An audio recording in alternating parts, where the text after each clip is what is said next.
एक तो साधक और दूसरा प्रकृति।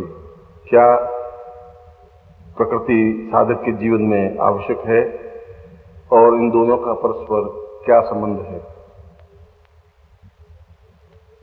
अगर तुम्हारे मानस में प्रकृति का चिंतन पेड़ पौधे और हरियाली और पहाड़ और नदी और नाले और समुद्र और हिमालय है तो गलत है, तो प्रकृति नहीं है। प्रकृति न पेड़ को कह सकते हैं, न पौधों को कह सकते हैं, न समुद्र के किनारों को कह सकते हैं। वह तो एक प्राण चेतना है। और जिस प्रकार से मनुष्य की प्राण चेतना है, उसी प्रकार से उन पत्थरों की, उन हिमालय के खंडहरों की या पेड़ों की, पौधों की, वनस्पतियों की एक चेतना है। प्रकृति का मूल तात्पर्य शंकराचार्य ने पहली बार स्पष्ट किया और यही प्रश्न शंकराचार्य के सामने भी रखा गया कि क्या साधक और प्रकृति एक हैं और क्या इन दोनों में अंतर है या इन दोनों का पारस्परिक साहचर्य या संबंध है। और शंकर भाष्य में उन्होंने प्रकृति जीवन के मूल्यों को कहा जाता है। हमारे जीवन की चिंतन, हमारे जीवन के विचार, हमारे जीवन की धारणाएं क्या हैं, वह प्रकृति कहा जाता है, उसको प्रकृति कहते हैं।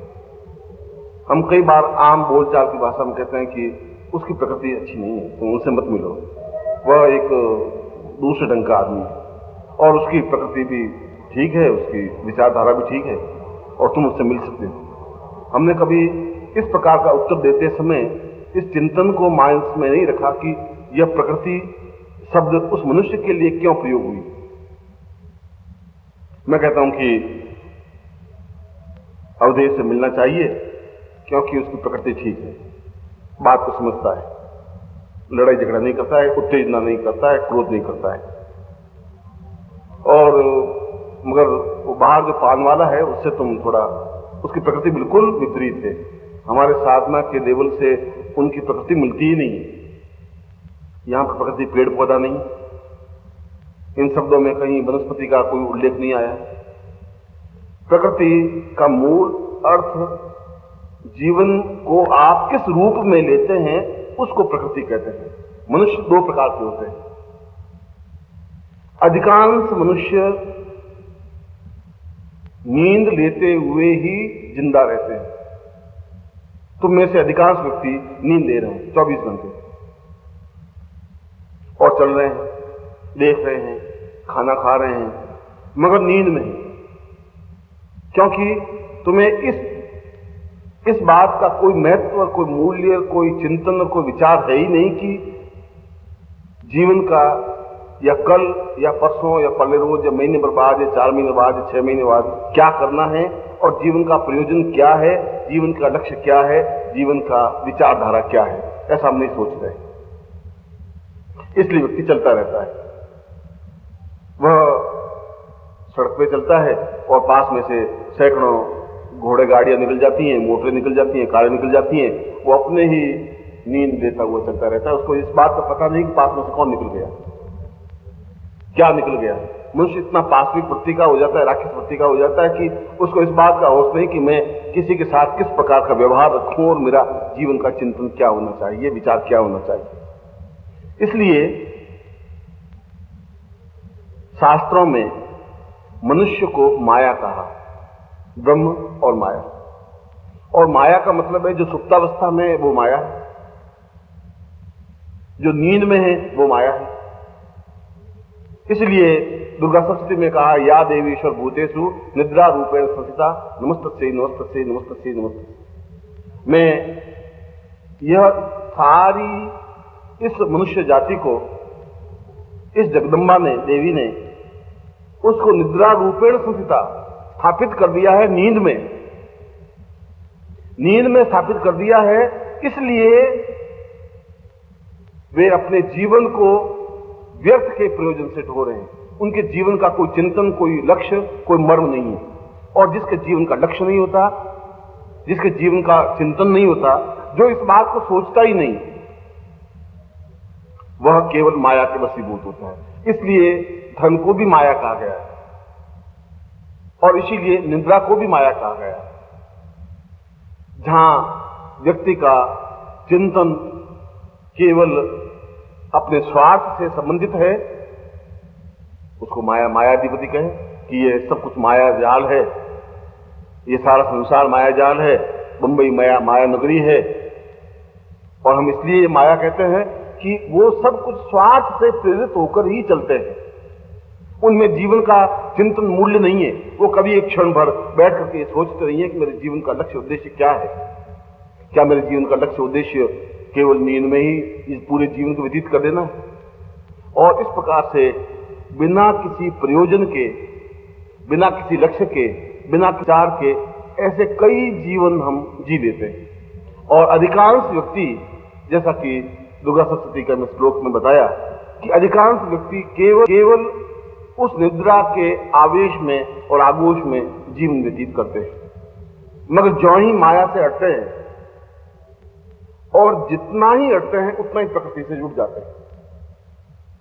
वह उनका हटना और प्रकृति से जुड़ना अपने आप में एक समीचीन है।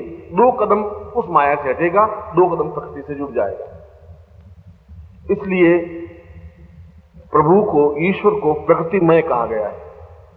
वेदों में भगवान विष्णु को प्रकृति रूपेण कहा गया है। प्रकृति रूपेण वै सत्यम विष्णु वै पदवै स्तः। विष्णु स्वयं प्रकृति हैं, क्योंकि वे माया से रहित हैं। इसका मतलब हुआ माया अलग चीज है, प्रकृति अलग चीज है। और जहां माया है वहां नींद है। और नींद का तात्पर्य है अपना अहम, अपना घमंड। कोई मेरा कुछ नहीं बिगाड़ सकता, सारा क्या है, मैं ऐसा कर लूंगा, वो कर लूंगा, मैं धन कमा लूंगा तो मैं इसको देख लूंगा, मैं वो जीत लूंगा तो ऐसा कर लूंगा। ये सब कुछ वो कुलाचे भरता रहता है।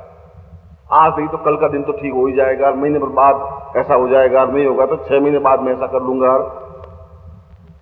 अभी मान लो सुख नहीं मिला तो जवानी में सुख मिल जाएगा, जवानी में नहीं मिला तो इस पत्नी से नहीं मिला तो पड़ोसन से सुख मिल जाएगा, पड़ोसन से नहीं मिला तो और किसी वैश्या से मिल जाएगा। मगर वो सुख के लिए अपने पड़ोसन से और वैश्या से, एक्स से, वाई से, 1 शादी है, 2 शादी है, 4 शादी है, 6 शादी है, तलाक होते रहते। इसलिए कि वह उस सुख की चिंतन उस नींद में करता है, उस माया में करता है। और जहां तक माया का चिंतन है वह प्रकृति पुरुष नहीं बन सकता। जब व्यक्ति एक क्षण बैठ करके, किसी भी क्षण 24 घंटों में जिस क्षण भी एक मन में भावना की डोर उठे कि मैं जाकर के शांत चित्त से बैठूं, ये हॉल बनाया इसीलिए कि यहां पर कोई आवाज नहीं करे, निस्तब्धता हो, शांति से आदमी 2 मिनट 5 मिनट बैठ सके, बैठे और सोचे कि मैं क्यों हूं और कहां पर हूं। इतना सोचना उस माया से 1 इंच हटना है, क्योंकि वह बिल्कुल स्पष्ट उत्तर देगी। और इसका नहीं सोचना माया में अधिकांश लिप्त हो जाना है। इसलिए साधक बन ही नहीं सकता जब तक वह प्रकृति से एक रूपता नहीं जुड़ पाता। साधक की पहली शर्त यही है कि वह जो कुछ है वह खत्म हो जाए, मर जाए। इसलिए शास्त्रों में शिष्य को मृत्यु कहा गया। अगर आप तैत्तरीय उपनिषद पढ़ें और उस उपनिषद का वास्तव में किसी विशेषांश में पूरा तैत्तरीय उपनिषद छापना चाहिए। उसमें शिष्य की पूर्ण परिभाषा लिखी हुई है। पूरा तैत्तरीय उपनिषद शिष्य क्या है और उस शिष्य की पूर्णता कैसे हो सकती है, यह पूरा उपनिषद लिखा गया। और उस उपनिषद में एक ही बात, एक ही चिंतन, एक ही विचार, एक ही लक्ष्य ये रखा गया कि जिस क्षण व्यक्ति अपने आप को पहचानने की कोशिश करता है और अपने आप को पहचानने के लिए किसी दूसरे के सहारे की जरूरत नहीं होती, और जब आदमी ये चिंतन करने लग जाता है उस समय वह माया से अलग होता है। माया से अलग हटने की क्रिया, क्योंकि यह सब कुछ जो कुछ माया के लिए आदमी भ्रमित है वह नींद में है, क्योंकि मृत्यु को नींद कहा गया, वह चिर निद्रा है, यह जीवित निद्रा है। हम जीवित निद्रा में डूबे हुए हैं। हम सोच रहे हैं कि ऐसा हो जाएगा तो मैं ऐसा कर दूंगा, आज नहीं होगा तो 1990 में ऐसा कर लेंगे, 90 में नहीं होगा तो ये लड़का जब बड़ा हो जाएगा तो सुख मिल जाएगा, लड़का जब बड़ा नहीं होगा तो इसकी बहू आएगी तो सुख मिल जाएगा। हम केवल उन कल्पनाओं में कि ऐसा नहीं तो ऐसा हो जाएगा तो ऐसा होगा, और अधिकांश व्यक्ति उन कल्पनाओं में ही जीवित रहते हैं। जिस प्रकार से स्वप्न में वो स्वप्न देखते हैं कि वह व्यक्ति जंगल में जा रहा है, फिर सोने के ढेर पर बैठ गया है और सोना है और बटोर रहा है, और एकदम से घर आ रहा है, घर आती है आंख खुल जाती है, आंख खुलते ही वो देखता है कि ये सब क्या है। और व्यक्ति भी ऐसा ही धन बटोरने की कोशिश करता रहता है, चलता रहता है, घर आ जाता है, और घर आते ही ज्यों ही मृत्यु के ग्रास में पहुंचता है तो सोचता है ये क्या हुआ। ये सब इतना लंबा चौड़ा मैंने जिंदगी भर पाप किए, छल किए, कष्ट उठाए, परेशानियां उठाई, ये सब कुछ जीवन में कभी अपने आप को पहचानने की कोशिश ही नहीं की। वो पत्नी मेरी नहीं, वो पुत्री मेरा नहीं, वो बहू मेरी नहीं है, वो धन मेरा नहीं है, वो यश मेरा नहीं है। और सिकंदर के पास करोड़ों रुपए थे, वो उसके पास जा नहीं सका, और कम से कम 8000 रानियां थी सिकंदर महान की, एक भी उसके पीछे सती हुई नहीं, जली नहीं, क्योंकि यह माया उस व्यक्ति को नींद के आगोश में चलाती रहती है। इसलिए जब अवधेश ने प्रश्न किया कि उस साधक का प्रकृति से क्या संबंध है, साधक बन ही नहीं सकता बिना प्रकृति को साथ लिए, क्योंकि जब तक प्रकृति के पास आप जाएंगे नहीं, माया को छोड़ेंगे नहीं, तब प्रकृति के पास नहीं जा सकते। और माया में आदमी बिल्कुल एक कल्पना के अलावा उसके पास कुछ नहीं होता, सुख हो ही नहीं सकता। और कल्पना का तो यदि आप कभी पिक्चर हाउस में, हॉल में जाएं, सिनेमा घर में जाएं, तो आप देखेंगे कि औरतें बैठी हुई हैं, आदमी भी बैठे हुए हैं, सामने पिक्चर चल रही है, और उस पिक्चर में एक बेचारी वृद्धा है, उसने बड़ी पाल पोस करके एक लड़के को बड़ा किया, और लड़का जब एकदम से शादी करने के लिए जाता है, ज्यों ही बहू शादी के एक फेरा खाता है, ज्यों ही वह एकदम से धड़ाम से गिर जाता है, मर जाता है। और मरते ही वो उसकी मां रोने लग जाती है, बहुत सिसकियां लेने लग जाती है, लोगों की आंखें भीग जाती हैं। आपने देखा होगा कि हॉल में बैठी हुई औरतें भी सिसकियां भरने लग जाती हैं। उस औरतों को मालूम है, उस आदमियों को मालूम है कि हम तो केवल 2 रुपए देकर के हॉल में बैठे पिक्चर देख रहे हैं,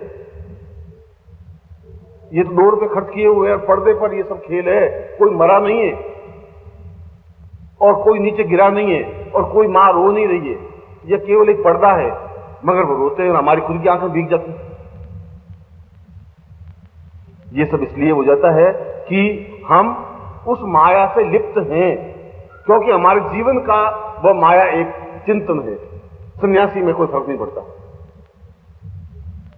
हनुमान प्रसाद पोद्दार कल्याण के संपादक, आपने नाम सुना हो, उनका जवान लड़के की 24 साल के लड़के की मृत्यु हो गई। अभी 30 साल 25 साल पहले की बात, पुरानी बात नहीं। एक ही लड़का, इकलौता लड़का, जैन परिवार का, और उसकी मृत्यु हो गई। उसने हनुमान प्रसाद पोद्दार खुद शमशान तक गए, भाई सैन संबंधी भी गए, उसको जलाया। शाम को 5 बजे घर लौटे, 5:30 बजे घर लौटे। घर लौट करके उन्होंने, हनुमान प्रसाद ने गीता का पाठ किया, जो जैसा रोज करते थे, और पत्नी को कहा खाना बना, भोजन करना। पत्नी ने कहा आपको शर्म नहीं आती है, आपको भूख पड़ना चाहिए, तुम्हारा जवान लड़का अभी मरा 4 घंटे पहले, तुम मुझे कह रहे हो खाना बना और खाना खाओ, ये क्या है? तो उसने कहा कि उसमें क्या है, वो लड़का आया था तभी से, एक ही बात थी, चला गया, उसमें क्या हुआ? यह स्टेज प्रकृति की स्टेज, वो जो सिनेमा घर में बैठे बैठे आंसू बहा रहे थे, वो माया की स्टेज। मैं दोनों आपके साथ उदाहरण दे रहा हूं। अभी 20 साल पहले की घटना, वो भी हमारे जैसा आदमी थी। ऐसा स्थित प्रज्ञता जहां पैदा होती है, गीता में कहा गया, भगवान कृष्ण ने कहा है कि अर्जुन, जब तू स्थित प्रज्ञ हो जाएगा तब तू इनसे युद्ध कर सकेगा। स्थित प्रज्ञ का मतलब है तू ये समझ कि ये कुछ नहीं है, ये तेरे बाप नहीं है, ये तेरे भीष्म पितामह दादा नहीं है, ये तुम्हारे भाई नहीं है। तो स्थित प्रज्ञ बनेगा तो जीत सकेगा, नहीं तो तू हार जाएगा इस युद्ध में। और तुम्हारे सामने भी एक जीवन का युद्ध है, और इस जीवन के युद्ध में 98% लोग हार जाते हैं, 99% लोग हार जाते हैं। इसलिए हार जाते हैं कि उनके पास कृष्ण जैसा कोई व्यक्ति नहीं है जो गीता का चिंतन दे सके, इसलिए हार जाते हैं। और कृष्ण कह रहे हैं कि तू गांडी उठा। वो कह रहा है कि मैं कैसे गांडी उठाऊं, कैसे तीर चलाऊं? ये सामने दादा खड़े, ये भीष्म पिता मेरे दादा हैं, मैं इनकी गोद में बड़ा हुआ हूं। जब मैं छोटा था तो मुझे गोद में लेके उन्होंने बड़ा किया है। तो उसने कहा किया है, मगर ये तेरे दादा नहीं है, ये तो इससे पहले 25 बार दादा बने, 25 बार तेरे बेटे बने होंगे, 25 बार तेरे पिता बने होंगे, 25 बार तेरे शत्रु बने होंगे। तो बेकार सत्प्रज्ञ बन। तो अगर तुम्हें जीतना है तो, और अगर हारना है तो ठीक है। और मैं भी तुम्हें ऐसा ही प्रश्न कर रहा हूं कि ये जीवन एक महाभारत का युद्ध है जिसमें 100 कौरव सामने हैं और तुम्हारे पास केवल 5 पांडव हैं। वो चाहे 5 ज्ञानेंद्रियां समझ लो, वो चाहे 5 कर्मेंद्रियां समझ लो, हो तुम 5, और उन 5 के माध्यम से 100 पर तुम्हें विजय प्राप्त करनी है। अगर तुम्हें उस चिंतन का अर्थ समझ में आ सके, विचार का अर्थ समझ में आ सके कि मुझे युद्ध में सफलता प्राप्त करनी ही है इस जीवन में, और जिस क्षण तुम्हारे इस चिंतन को स्पष्ट आ जाएगा उस गीता के तत्व में, कृष्ण तो मूर्ख तो नहीं था, कृष्ण को तो योगी कहा गया, योगीश्वर कहा गया है, जगत गुरु कहा गया है, कृष्ण वंदे जगत गुरु, उनको संसार का गुरु कहा गया है। और वो कह रहे हैं कि ये सब व्यर्थ है, ये तेरे साथ कुछ है ही नहीं, ये तुम्हारे कुछ सहायक है ही नहीं सकते, संभव नहीं है, तुम्हारे साथ ही कोई नहीं जा सकता। जो जब 20 साल बाद नहीं जा सकता वो आज भी तुम्हारे साथ नहीं। जो 20 साल बाद घटना घटनी है उस घटना को आज ही तुम देख लो, तो फिर तुम 20 साल अपनी जिंदगी की क्यों बर्बाद करो? और कृष्ण के चिंतन को समझ करके अर्जुन, और अकेला अर्जुन और एकमात्र अर्जुन उस महाभारत युद्ध में विजय प्राप्त कर लेता है। और आप सब लोग इस युद्ध में, जो जीवन का युद्ध है, इसमें 100 प्रकार के कौरव हैं। मां, बाप, भाई, बहन, संबंधी, रिश्तेदार, धन, दौलत, ऐश्वर्य, और उससे भी बड़े बाकी जितने भाई हैं वह सब तुम्हारी कल्पना है। प्राप्त कुछ नहीं हो रहा है, कल्पना तुम्हारे पास असंख्य है, सैकड़ों प्लान है। इतने प्लान तो शायद किसी के पास होंगे ही नहीं, इतने प्लान। ऐसा कर लूंगा, मैं वहां जाऊंगा, व्यापार करूंगा तो 5 लाख रुपए तो सभी लोग कमाए, 5 लाख कमाने करके फिर मैं वैसा कर लूंगा, फिर 2 गाड़ियां खरीदनी है। अब तुम बैठे हुए, तुम्हारी जेब में 5 पैसे हैं नहीं, और तुम 5 लाख कमा भी लिए, व्यापार भी हो गया और गाड़ियां भी खरीद ली, मुश्किल से 5 मिनट हुए। ये सब नींद में आदमी जैसा स्वप्न देखता है, तुम जिंदा स्वप्न देख रहे हो। ऐसा हकीकत में संभव नहीं हो सकता, है ही नहीं, पॉसिबल नहीं है। अगर पॉसिबल होता तो फिर 1 अरब कार्य बनती। 1 अरब आदमी है, 1 अरब कार्य बननी चाहिए थी। तो कार्य तो केवल 45-50 लाख कार्य हैं। अब 1 अरब व्यक्तियों में केवल 45 गाड़ियां हैं। अब तुम तो खुद 2-2 कार्य रखने की सोच रहे हो, ऐसा संभव नहीं हो सकता। फिर 5 लाख, ठीक निद्रा में जैसे स्वप्न में आदमी चिंतन करता रहता है। इसीलिए मैं तुम्हें कह रहा हूं कि तुम नींद लेते हुए जिंदा व्यक्ति हो, नींद लेते हुए चल रहे हैं अपने ही ख्यालों में, अपनी मस्ती में। थोड़ा समय मिलता है तो बस उस स्वप्न में लेकर के बैठ जाते हो, और स्वप्नों के भरोसे अपनी जिंदगी काट लेते हो। सैकड़ों हजारों लोग स्वप्नों के भरोसे जिंदगी काटते हैं। जीवन में दुख है, जीवन में परेशानी है, और अमेरिका में एक व्यक्ति 20-20 तलाक देता है। एक से शादी की, साल भर बाद उसको छोड़ा, फिर दूसरी शादी की, फिर उसको छोड़ा, क्योंकि सोचा कि इससे सुख नहीं मिला तो शायद उससे सुख मिलेगा, अब इससे सुख नहीं मिला तो इससे मिलेगा, इससे मिलेगा, उससे मिलेगा। सुख मिलता तो पहले से मिल जाता, फिर 20 से भी नहीं मिलेगा। मगर वह एक कल्पना है, वह एक स्वप्न है। इसीलिए उस माया में तो ग्रस्त है ही, और हो सकता है कि पूरी जिंदगी आपकी ऐसी बीत जाए, उसमें कोई नई बात नहीं है। उस माया के लिए कुछ प्रयत्न करना नहीं पड़ता, माया के लिए परिश्रम भी करना नहीं पड़ता, माया के लिए कुछ सोचना भी नहीं पड़ता। माया तो केवल कल्पना है, और तुम सैकड़ों कल्पनाएं कर सकते हो और करते रहते हो। ऐसा कभी मौका मिल जाए तो हिमालय में चले जाएंगे और बन जाएंगे साधु, योगी बन जाएंगे, घूमेंगे, बता देंगे कि ये साधना है, ये साधना है। ऐसी नहीं तो ऐसी कल्पनाएं कर लेते, या अपने शीशे में 4 बार चेहरा देख लेते हो और बालों को 2-4 बार इधर मार देते हो। क्या बालों की तो 2-4 नहीं मारे क्या फर्क पड़ेगा, मगर कहीं चेहरा साला कुछ गड़बड़ नहीं हो जाए। उस चेहरे को तुम बार बार अपने सुबह उठते ही पहले तो एक चेहरा देखते हो और फिर बालों को 2-4 बार, फिर कंघा थोड़ा इधर उधर करके, फिर बाल इधर बिखर गया, इसको ठीक करने की कोशिश करो। केवल मनुष्य के पूरे शरीर को जलाने के बाद में 300 ग्राम राख बनती है, 1 किलोग्राम भी बनती नहीं, 1 किलो भी नहीं बनती। ये तुम्हारे जीवन का मूल्य ये है, जिसको तुम बालों को लट संवार दो या तुम पाउडर लगा दो या क्रीम लगा दो। इसलिए यह जो कुछ तुम्हारा जो चिंतन चल रहा है, तुम्हारा जो है, तुम जिंदा नींद लेने वाले और चला गतिशील व्यक्ति हो। जब ये चिंतन आता है कि यहां रुक करके मुझे उस रास्ते पर बढ़ना है जिस रास्ते पर मैं जीवन का, उस प्रकृति का, उस ईश्वर का, उस ब्रह्म का साक्षात्कार कर सकूं, वहां से तुम माया से हटते हो, उतना ही हटते हो जितना चिंतन किया है। अब तुम थोड़ा और चिंतन करके किसी साधना में, जिस साधना के माध्यम से उस ब्रह्म से साक्षात्कार कर सकें, तो शायद 2 कदम और माया से हटेंगे। जितना हटेंगे उतना ही प्रकृति से जुड़ेंगे, जितना प्रकृति से जुड़ेंगे उतना ही तुम साधक बन जाओगे। इसलिए प्रकृति को साधक कहा गया है। तुम जितना वहां से हटोगे उतना जुड़ोगे। तुम ये सोचते हो कि मसनद और गद्दे के सहारे बैठे बैठे माला जब के मंत्र जाप कर लूंगा, ऐसा संभव नहीं हो सकता। तुम ये मंत्र जाप कर लेते हो और फिर सोचते हो कि तुमने पंखे लगा मंत्र जाप कर, गर्मी है थोड़ी, अब दोनों पंखे लगाना, तुम्हें चिंता ये हो रही है कि दोनों पंखे लगे नहीं है, माला मंत्र जाप करना है।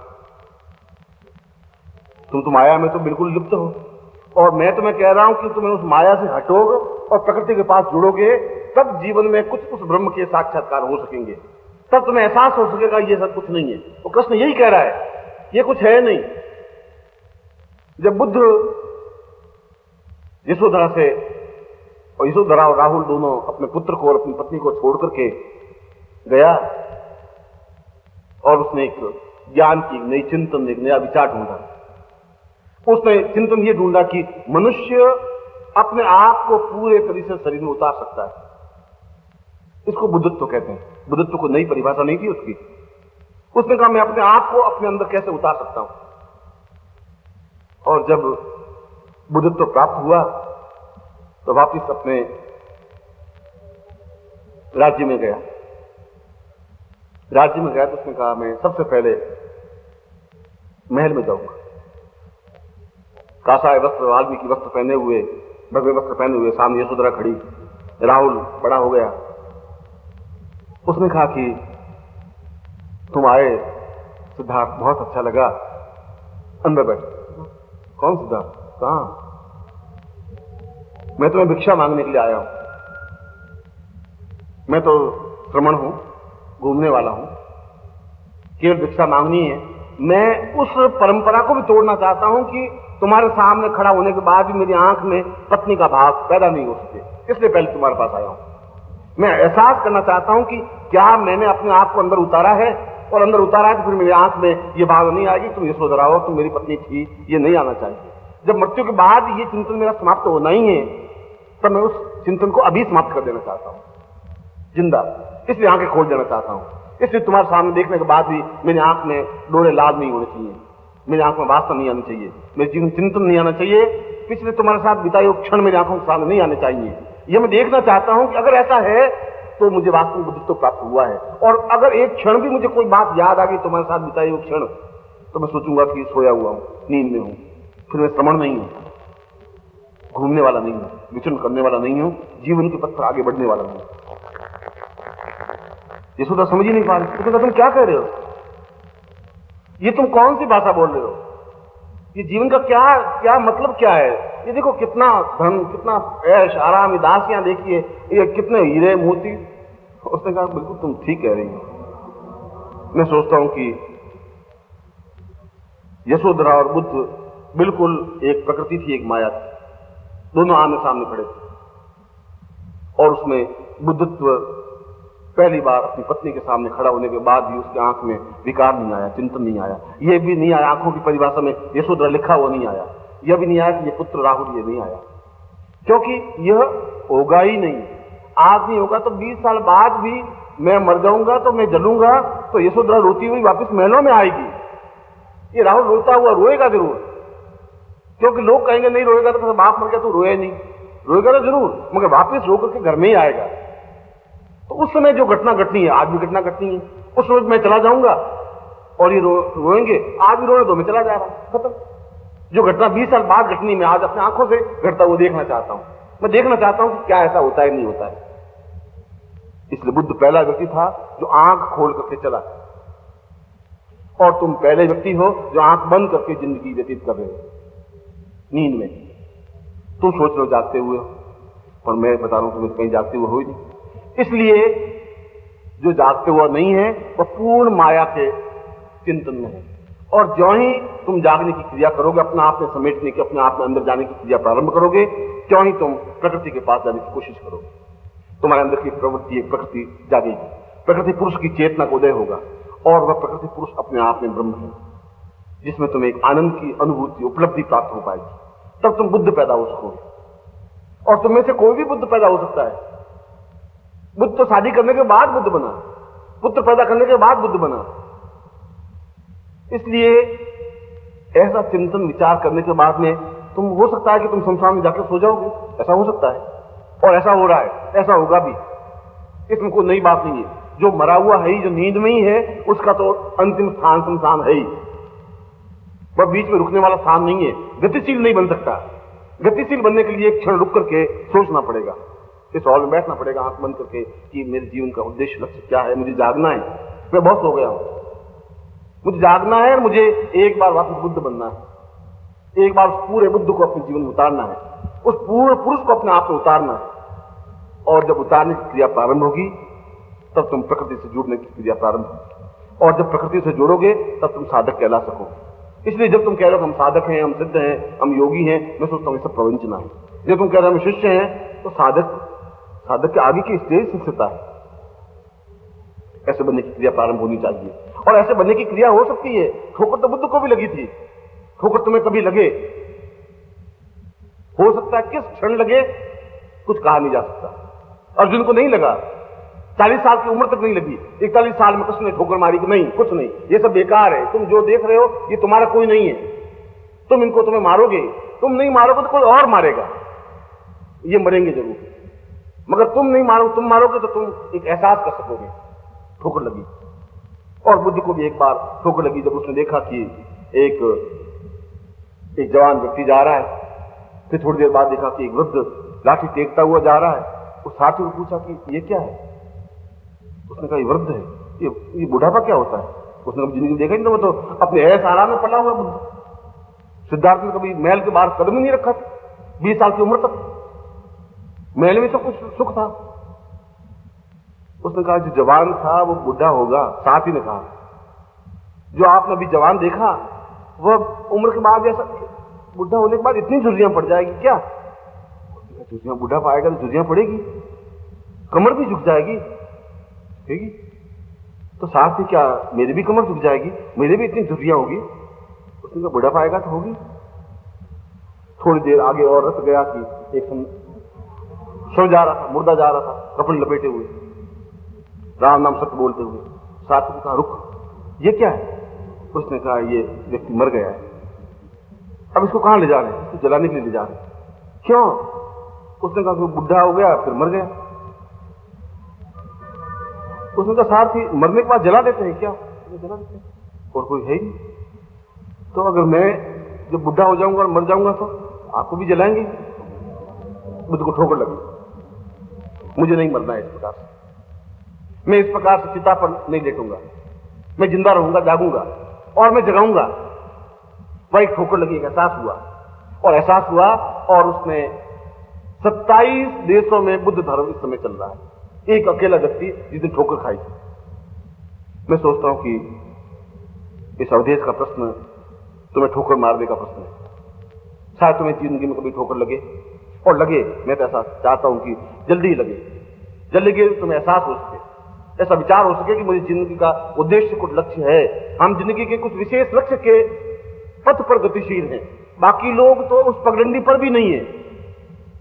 तुम कम से कम पगडंडी पर तो खड़े हो सकता है उस पगडंडी पर तुमने यात्रा प्रारंभ नहीं की हो सकता है पगडंडी पर तुमने 20, 25, 50 कदम नहीं भरे हो, ऐसा हो सकता है भरे हो, मगर वे लोग तो उस जंगल में हैं जहां उनको यह भी मालूम नहीं पगडंडी कौन सी है, तुम्हें इतना तो कम से कम मालूम है कि तुम एक पगडंडी पर, साधना की पगडंडी पर खड़े हो, जहां गुरु तुम्हें बता रहा है कि तुम्हारी ये पगडंडी है, ये पगडंडी आगे जाके राजमार्ग बन जाएगी। इस पगडंडी से फिर बुढ़ापा नहीं आए, कमर नहीं झुकेगी।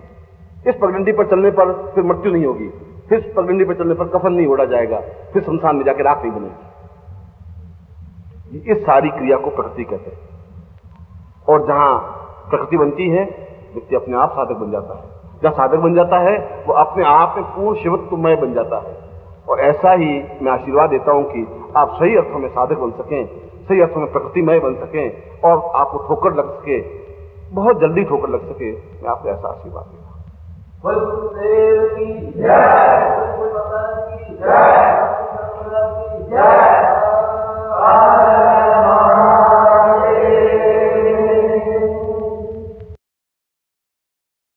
स्थूल जगत और सूक्ष्म जगत,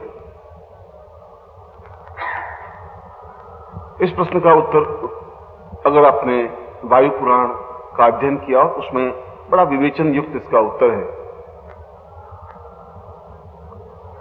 और कल मैं जहां आपके सूत्र को छोड़ रहा था, उसी सूत्र को पकड़ करके आगे बढ़ रहा हूं। कल मैंने तुम्हें बताया था कि तुम सब लोग नींद में जीवित हो, नींद में ही गतिशील हो।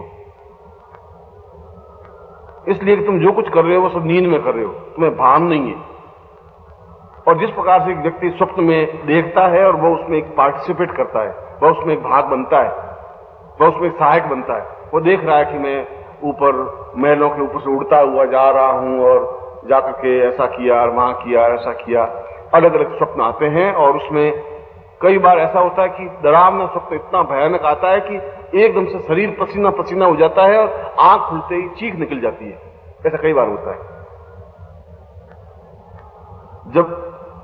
जब वो बिल्कुल एक अलग जगत था तो तुम्हारे शरीर पे उसका कोई इफेक्ट नहीं होना चाहिए था, मगर ऐसा होता है। जो ही आंख खुलती है तो ऐसा लगता है जैसे सारा शरीर थर थर कांप रहा हो, और अगर शरीर को टच करे तो लगेगा जैसे सारा शरीर पसीने से नहा गया है। इसका मतलब है तुम बिल्कुल उसमें पार्टिसिपेट थे। ऐसे कई बार तुम्हारे घर में तुम्हारी पत्नी की या भाई की या बहन की, या तुम खुद स्वप्न देख रहे होंगे तो कई बार तो बड़ा मीठा स्वप्न देखते जा रहे हो, कई बार ऐसा एकदम दुखदायक स्वप्न भी दिखाई देता है कि एकदम से चीख निकल जाती है। उस सुखदायक स्वप्न में भी तुम शरीक होते हो, मतलब तुम उसमें पार्टिसिपेट हो। और अगर मैं तुमसे ही पूछूं कि तुम उस समय क्या कर रहे थे, तो तुम कहोगे मैं नींद ले रहा था गुरुजी, पर स्वप्न देख रहा था। और मैं वही बात कह रहा हूं कि तुम इस समय नींद लिए हुए जिंदा मेरे सामने बैठे हो, नींद ले रहे हो और तुम मेरे सामने बैठे हो, चल रहे हो, गतिशील हो रहे हो। कल की मेरी बातचीत का आधारभूत सत्य ये था। मगर ये प्रश्न ये कह रहा है कि सूक्ष्म जगत और स्थूल जगत और जगत जागृति वही सजगत, जागता हुआ व्यक्ति ही जगत में रह सकता है, नींद लेने वाला व्यक्ति जगत में नहीं रह सकता, इसलिए उसको जगत कहा गया है। संसार का अर्थ यह है कि संसार, मैं जैसा हूं और मुझे जो सारभूत दिखाई दे रहा है वो संसार है। मैं जैसा हूं, मैं कामुक हूं तो कामुक स्त्री, किसी की स्त्री को देखता हूं और मुझे वो अच्छा लगता है तो ये संसार मेरा है, इसलिए मुझे संसार अच्छा लगता है। धनी व्यक्ति, लालची व्यक्ति को जहां धन दिखाई देता है, संसार अपने समान जो कुछ दिखा है, संसार में सब कुछ है, मंदिर भी है, शिवालय भी है, अच्छाई है, बुराई है, मगर वो संसार करता है, अपने अनुरूप चीज को देख करके उसको प्रसन्नता होती है, इसलिए वो संसार में है। मगर तुमने संसार शब्द का प्रयोग नहीं किया, तुमने जगत शब्द का प्रयोग किया है। और वास्तव में ही जागृति, जो जागृत हो जाता है, और कल मैंने प्रवचन का समापन किया था कि प्रभु करे तुम्हें ठोकर लगे,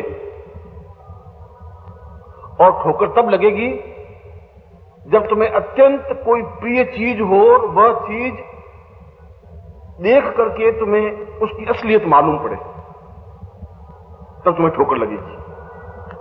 मैंने कल बुद्ध का उदाहरण दिया कि बुद्ध ने महलों में रहा 20 साल, बाहर निकला ही नहीं, और उसका खुद का महल इतना बड़ा लंबा चौड़ा था कि महल में घूमने, खाने पीने, ऐश आराम, भोग विलास सब कुछ, और केवल 17.5 साल की उम्र में उसकी यशोधरा से शादी हो गई।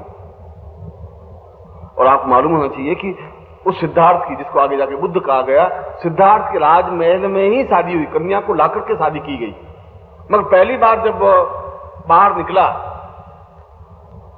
तब वो संसार में निकला था, जब लौटा तो जगत में लौटा।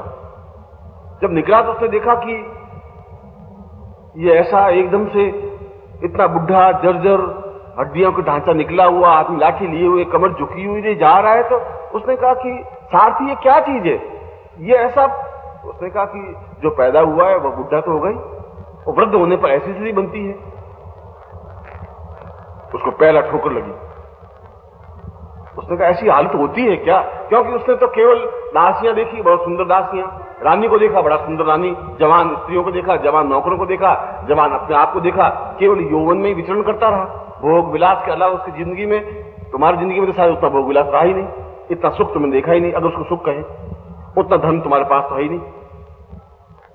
मगर उसके बाद भी वो जगत में खड़ा हुआ। उसने कहा कि ऐसी मेरी हालत भी होगी क्या सारथी? उसने कहा जरूर होगी, होगी तो सही। एक जवान है, जवान में वृद्धावस्था तो आएगी तब ऐसी स्थिति बनेगी। और जो ही आगे निकला तो अर्थी निकली, उसको फिर धक्का लगा। उसने कहा ये क्या चीज है, ऐसा उसने कभी देखा नहीं। फिर दूसरी बार ठोकर लगने की कोशिश हुई। उसने कहा सारथी ये क्या है? उसने कहा कि वृद्धावस्था के बाद या कभी मृत्यु हो जाती है तो उसको संसार में ले जाते हैं, मर जाता है। उसने कहा मर जाता है तो फिर ये नौकर चाकर दास दासियां रथ सारथी, उसने कहा ये तो कोई साथ नहीं जाता, उस व्यक्ति को कफन में लपेट करके जला देते। तो उसने कहा सारथी क्या मैं भी मरूंगा?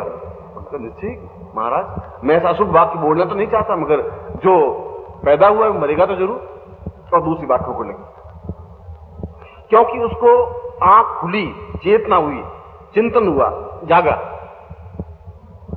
नींद में था, 19.5 साल नींद में रहा और ठोकर लगी। और ठोकर लगते ही उसने कहा कि नहीं, जब अगर इसी रास्ते पर ही चलना है, ऐसा वृद्ध ही होना है, ऐसा संसार यात्रा करना है, तो मैं ऐसी जिंदगी में नहीं चल सकता। फिर ऐसी जिंदगी में तो हर एक जा ही रहा है, फिर ये जिंदगी मेरे काम की नहीं है, मुझे उस दूसरे रास्ते को पकड़ना है। अब दूसरे रास्ते को कैसे पकड़े ये उसको ज्ञान नहीं था। और उसने कहा दूसरा रास्ता इस महल में नहीं मिल सकता, जहां मिलेगा वहां जाऊंगा। और वह उस जवान 19 साल की पत्नी को, उस राहुल को छोड़ करके बाहर निकल गया। पहली बार, शायद उतनी सुंदर पत्नी तुम्हारे नहीं होगी, शायद उतना सुख तुम्हारे पास नहीं होगा, उतना वैभव तुम्हारे पास नहीं होगा, उतना धन भी तुम्हारे पास नहीं होगा, उतना ऐश्वर्य भी तुम्हारे पास तो नहीं होगा। उसके पास तुमसे कई गुना ज्यादा था, मगर उसको ठोकर लगी, तुम्हें ठोकर नहीं लग पा रही है। और इसलिए ठोकर नहीं लग पा रही है कि कई बार लोहे के किवाड़ जब बंद हो जाते हैं तो 5, 7, 20, 15 साल अगर बंद रहे तो जंग लग जाता है। और जंग लगे हुए लोहे के किवाड़ों को धक्का भी दें 4-6 बार तो भी वो चरमराते जरूर है, खुलते नहीं।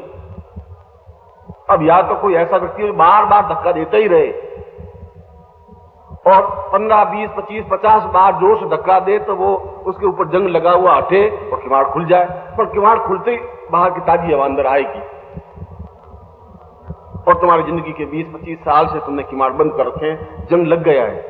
मैं चाहे 1 ठोकर मारूं, चाहे 4 ठोकर मारूं, चाहे 6 ठोकर मारूं, किवाड़ बड़े मजबूत हैं, इस बात को मैं भी सोच रहा हूं। चाहे मेरे पैर टूट सकते हैं,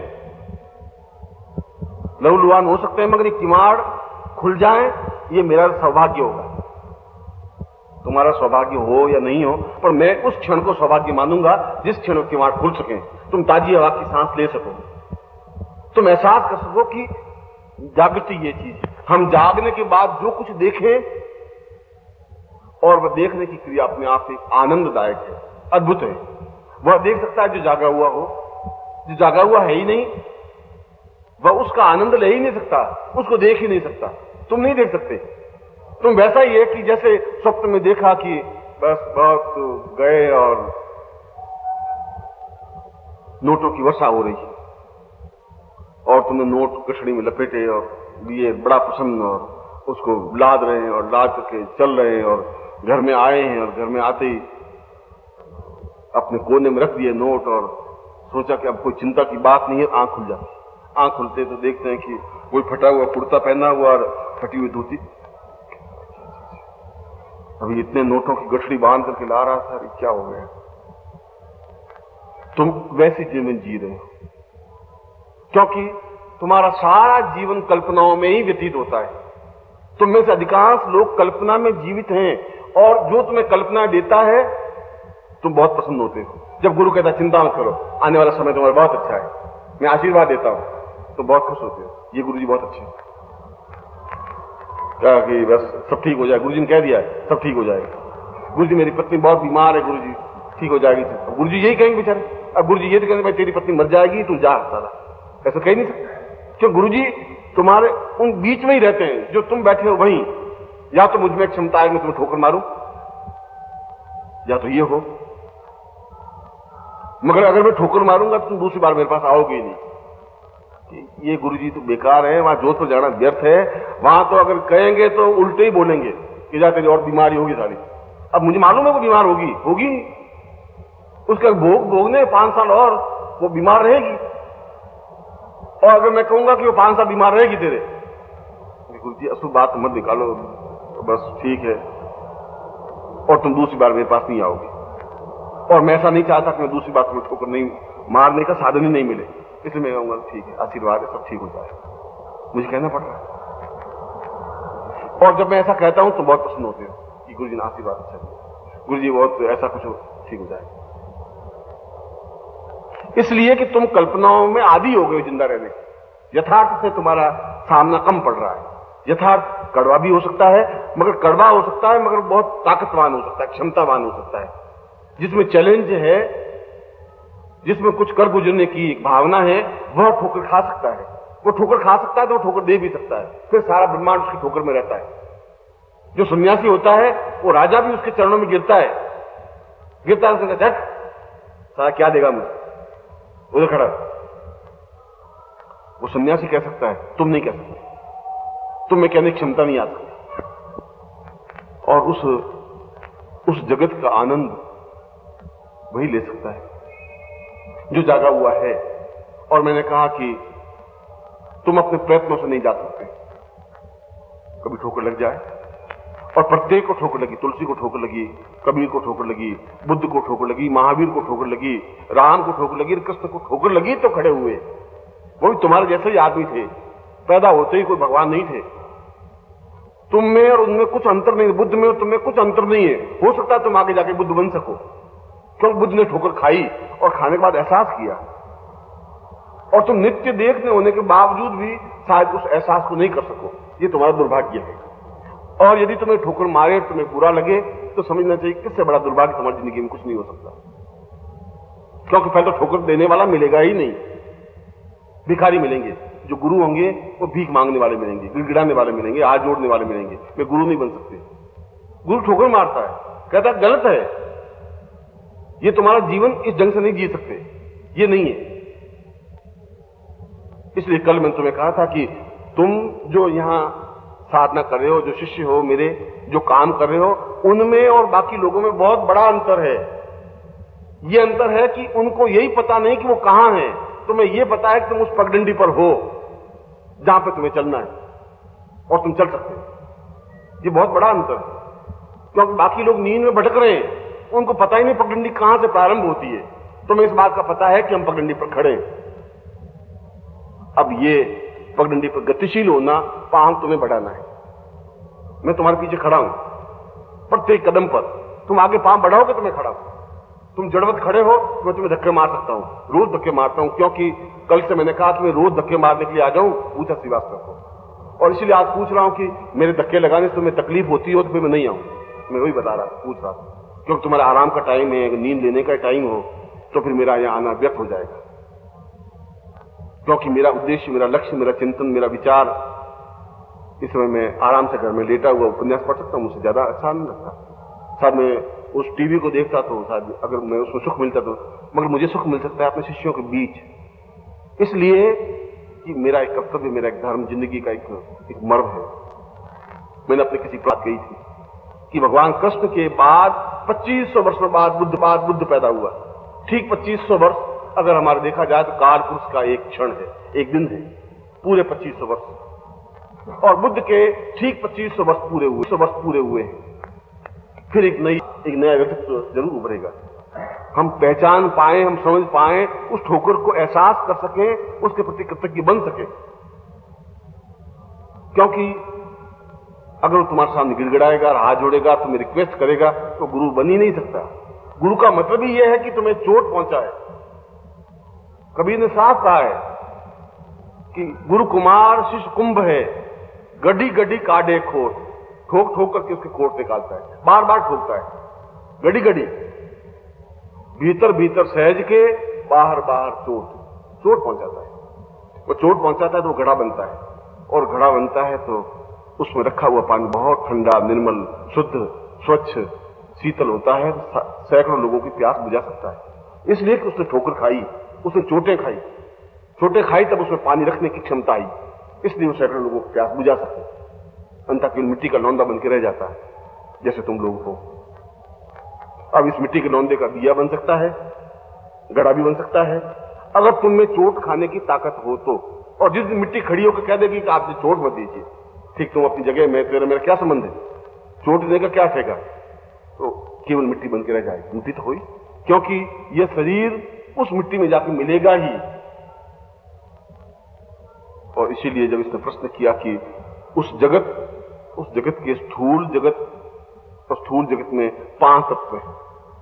भूमि तत्व, जिसको मिट्टी कह रहा हूं, और जिस मिट्टी में मिलना ही है, चाहे मुसलमान है तो जमीन के अंदर मिलेगा, और हिंदू है तो जल करके मिलेगा तो मिट्टी में, क्योंकि मिट्टी तत्व है। इसलिए स्थूल जगत, ये 5 तत्वों से जो तुम्हारा शरीर है, और इस शरीर से जो कुछ तुम देख रहे हो वह स्थूल जगत है, उतना ही जितना तुम देखते हो। और मैंने कहा तुम वही देखते हो जो तुम्हें अच्छा लगता है। जो कामुक है वो केवल कामना ही देखेगा और कुछ देख ही नहीं सकता। वो वृद्धा स्त्री को नहीं देखेगा, उसको अच्छा लगेगा भी नहीं, क्योंकि सुंदर स्त्री को देखेगा तो उसका एक क्षण बहुत अच्छा बीतेगा कि ये बड़ी सुंदर। और दुकानदार पर अगर 2 पैसे उसने नफे कमा लिए और लालची व्यक्ति है तो बड़ा खुश होगा, ये ठीक मुर्गा फंसा, क्योंकि तुम वही देख रहे हो। इसलिए स्थूल जगत का व्यक्ति वही देखता है जो वह देखना चाहता है, जिसको देखने से उसको आनंद मिलता है, जिसको देखने से उसको संतोष होता है। और यह स्थूल देह मिट्टी है, क्योंकि गुरु कुमार शिष्य कुंभ बहुत मिट्टी है ही, और तुम मिट्टी के लौंदे हो, तो साफ बता रहा। वायु पुराण में स्पष्ट कहा है कि व्यक्ति 5 साल का हो और 80 साल का हो, है मिट्टी का लौंदा ही, अगर जब तक कुमार उसको मिले नहीं। और कुमार मिले और उस मिट्टी की सौभाग्य उदय हो कि वो कुमार उस मिट्टी को हाथ में ले, वायु पुराण बोल रहा है। और फिर कुमार मिले और उसको एक दिया बनाने की कोशिश करे, उसको उस मिट्टी से घड़ा बनाने की कोशिश करे, और वह एक चोट लगाती समझ जाता है कुमार कि इस मिट्टी में ताकत है, दूसरी चोट खा सकता है, ये तीसरी चोट खा सकता है। जमीन पर पड़ी हुई रेत को उठा करके मिट्टी का दिया नहीं बना सकता, उसके लिए वह मिट्टी को तैयार रौंदता है, पैरों से खूब मसलता है, और मसल करके उसको लसदार बनाता है, और लसदार बनाने के लिए पैरों से प्रहार करता है, हाथों से प्रहार करता है,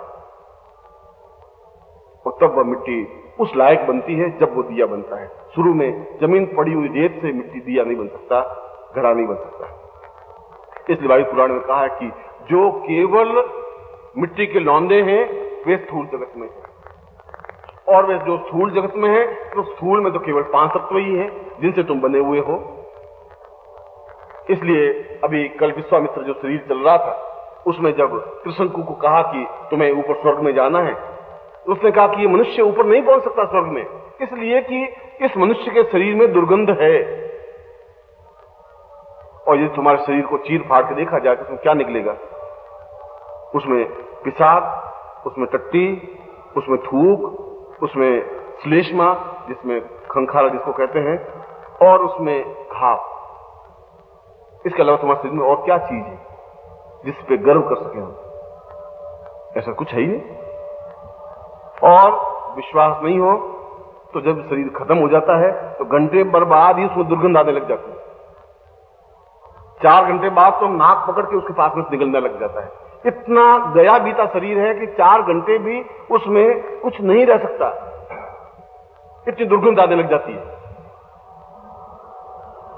ऐसे दुर्गंध युक्त शरीर को वो कह रहा था विश्वामित्र कि मैं त्रिशंकु को स्वर्ग में ले जाना चाहता हूं, और स्वर्गवासी कह रहे हैं कि इस शरीर में गंध है, दुर्गंध है, इसलिए स्वर्ग में नहीं पहुंच सकता। और जो स्थूल जगत में है उसके शरीर में तो दुर्गंध है, क्योंकि उन तत्वों से बना हुआ है, और ये तत्व अपने आप में दुर्गंध युक्त ही है। तुम्हें केवल 24 घंटे स्नान मत करिए, शरीर से दुर्गंध आनी शुरू हो जाएगी। तुम 48 घंटे स्नान मत करिए, पास में से चलने वाला व्यक्ति कहेगा क्या बात है, शरीर दुर्गंध कैसे आ रही है, स्नान नहीं किया क्या? तुम्हारा शरीर कितना गया बीता शरीर है कि 48 घंटे बाद उसमें से दुर्गंध निकलनी शुरू हो जाती है। तुम गर्व किसमें कर रहे हो? क्या है तुम्हारे पास जिसमें तुम गर्व कर रहे हो? तुमने उस शरीर को कैसे तैयार किया है? क्या उसको साबुन लगाने से वो मांस से साफ हो जाएगा? उसमें चमक नहीं आ सकती, और चमक आती तो फिर तुम तो बहुत चमकीले होते। ऐसा नहीं बन सकता। इसलिए स्थूल जगत, जो कुछ हम देखना चाहते हैं और जो कुछ हम देखते हैं और जिनको देखने समय प्रसन्नता होती है, और प्रसन्नता क्षणिक है, क्योंकि वो तो राह चलती हुई लड़की है जो तुम्हारे जीवन में उसका कोई महत्व है ही नहीं। वो बनिया तो करोड़पति दुकान पर बैठा है जिसका तुम्हारे जीवन को संबंध नहीं है, मगर तुम खुश हो रहे हो उसको देख करके, क्योंकि तुम्हारे अंदर वे भावनाएं बहुत तीव्रता से उठती हैं। इसलिए तुम जो कुछ देखना चाहते हो वही तुम देख सकते हो, इसके अलावा तुम देख ही नहीं सकते। मैं तुम्हें कहूं मैं जगा करके तुम्हें उस आनंद को दिखाना चाहूं, तुम कहां से देखोगे? क्योंकि देखने का भाव तुम्हारे पास नहीं है। उस देखने के भाव में तुम्हें सूक्ष्म जगत में जाना पड़ेगा, और वह सूक्ष्म जगत, जब इस स्थूल जगत को तुम पार करने की क्रिया करोगे, और पार करने की क्रिया, अंदर जो कुछ दुर्गंध है उसको समाप्त करने की क्रिया को कुंडलिनी कहते हैं। अंदर जो कुछ सुप्तावस्था में है उसको जगाने की क्रिया को कुंडलिनी जागरण कहते हैं, और वह कुंडलिनी जागरण ठोकर के अलावा और कोई तरीके से जाग ही नहीं सकती। अगर किसी संपेरे को देखा हो तो सांप अगर लेटा पड़ा हुआ है और वो बजाता भी है पूंगी, तो सांप उठता ही नहीं, तो हाथ से उसको छेड़ते, एक बार, दो बार, चार बार छेड़ते, सांप खड़ा होता है, और खड़ा होकर नृत्य करने लग जाता है। उस कुंडलिनी को छेड़ने वाला होना चाहिए, जगाने वाला होना चाहिए। और कब जगाएगा वो? जब जगाएगा कि मिट्टी तैयार है अब दिया बनने के लिए, तो गुरु बराबर देखता रहता है कि मिट्टी बराबर तैयार हुई कि नहीं हुई। जो तैयार हुई तो अपने आप उसको बनाने की कोशिश कर देगा, फिर देख लेगा ये दिया ठीक बनेगा, मिट्टी का घड़ा ठीक बनेगा, ये क्या चीज बनेगी। वो गुरु जानता है, कुमार जानता है इस मिट्टी से क्या बन सकता है। मगर मिट्टी खुद तैयार हो, उसके प्रति धन्यवाद हुए लिए हुए, मिट्टी खुद बिल्कुल लसदार हो उस प्रकार के बनने के लिए। और जब वह सूक्ष्म जगत में उस कुंडली जागरण के माध्यम से जाता है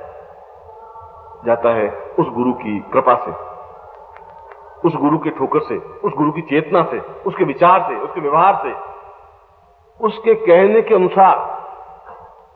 गुरु करे वैसा करने की जरूरत नहीं है, गुरु कहे जैसा करने की जरूरत है।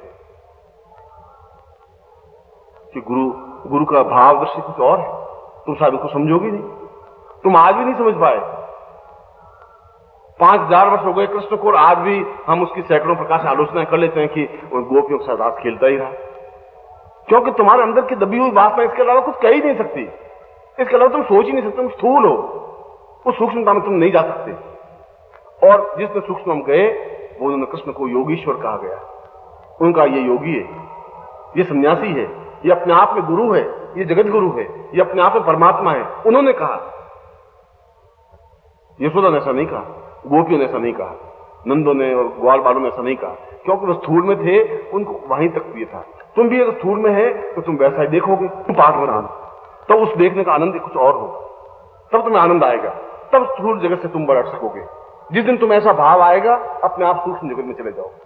उस सूक्ष्म जगत और स्थूल जगत में कोई बहुत बड़ा गैपिंग नहीं है, उसके लिए कोई मंत्र नहीं है। जिस दिन तुम्हें यथार्थता आ जाएगी तो एक किनारे खड़े होकर देखने की क्रिया तुम्हें आ जाएगी, फिर तुम्हें हर्ष विषाद नहीं होगा। और ऐसा जीवन में आ सकता है उस गुरु की ठोकर से। और ठोकर का मतलब पैरों से तुम्हारे चोट पहुंचाना नहीं। मैं जो शब्दों से बोल रहा हूं ये ठोकर है, ये ठोकर, इसको ठोकर कहते हैं। कोई पैरों से तुम्हें लात मारे उसको ठोकर नहीं कहते हैं। जब मैं तुम्हें कहता हूं तब ये ठोकर है। जब उस रत्नावली ने तुलसी को कहा कि दिख दिख ऐसे प्रेम को कहा कहो में नाथ, अस्थि चर्म में दे ममता में जैसी प्रीत। ये सारी चमड़ी और एक हड्डियां, इसमें तुम ऐसी प्रीत कर रहे हो, क्या है इसमें? ऐसे प्रीत तुम्हारे राम के प्रति हो, तुम बहुत कुछ बन जाओगे। उसको ठोकर लगी, एहसास हुआ। उसने कोई लात तो मारी नहीं थी रत्नावली ने तुलसी को, कोई मैंत नहीं मारी थी, शब्द का एक घाव लगा, एहसास हुआ ठीक है यह तो वो जगह। तो वहां तुलसी ने उस आनंद को देखा, उस भगवान राम, उस कृष्ण, उसको पूर्ण रूप से अपने आप में समाहित किया। और आज भी राम, कृष्ण और तुलसी जिंदा रहे, और मैं भी तुम्हें शब्दों के माध्यम से ठोकर लगा रहा हूं। इसलिए ठोकर लगा रहा हूं तुम उस स्थूल जगत से सूक्ष्म जगत में जा सको, उस आनंद को ले सको। उसका प्रश्न और था कि इस स्थूल जगत और सूक्ष्म जगत में कितने सूक्ष्म जगत हैं, किस प्रकार के सूक्ष्म जगत हैं, यह एक और विवेचन का अंश होगा। मैं कल इस प्रश्न के उस उत्तरार्ध को मैं आपको उत्तर दूंगा। मैं एक बात में पुनः आशीर्वाद दे रहा हूं कि इस जिंदगी में तुम कभी जाग सको और जल्दी जाग सको, और मेरी चोट बहुत तेजी के साथ तुम्हें लग सके और तुम्हें परिवर्तन अनुभव कर सको। तो मैं ऐसा ही आशीर्वाद दे रहा हूं, मैं ऐसा ही आशीर्वाद